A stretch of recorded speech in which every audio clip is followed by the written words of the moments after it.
Commish, this just in here, and we've got several reports saying the Astros have a deal in place for Justin Verlander, but Justin apparently refused to waive his no-trade clause. Now, you mentioned this earlier with me on our earlier edition of the Rally, that you thought Houston would be the perfect place for Verlander, and they had to go all in to get him. They did, but apparently he doesn't want to leave. Why do you think he wouldn't want to go to what we think is, at least right now, record-wise, the best team in the American League?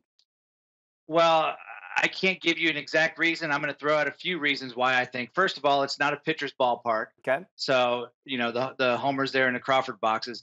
Second of all, I think he was disappointed because they had their opportunity a month ago and they could not pull the trigger. And I'm thinking now he'd rather go to the National League with the Cubs or the Dodgers. Now, clearly they have about maybe 20 minutes left, right? To be able to work out a deal, or else it's not going to happen. But I think he's kind of turning his back on the Astros because they waited too long, and he has earned this right to do that. And I can't be mad at him for not doing that, for not accepting the trade. He's got the ability to pick where he wants to play if somebody wants to trade for him. I'd rather play for the Cubs or the Dodgers right now too, to be honest with you, if I was him. So, I mean, it makes sense, but I'm glad that the Astros tried to do something. I just wish that they would have done it a little bit earlier. Do they have a plan B?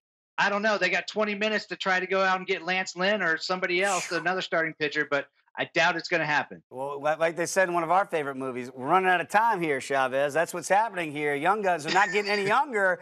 Verlander looks like he's staying in Detroit, at least right now. Do you think he gets moved elsewhere if it's not H-Town, or tick, tick, tick, it's going to expire and they're not going to get him moved? Well, if it's not going to happen in the next 20 minutes, I can almost promise you sometime this offseason the Cubs or the Dodgers will make a trade for him.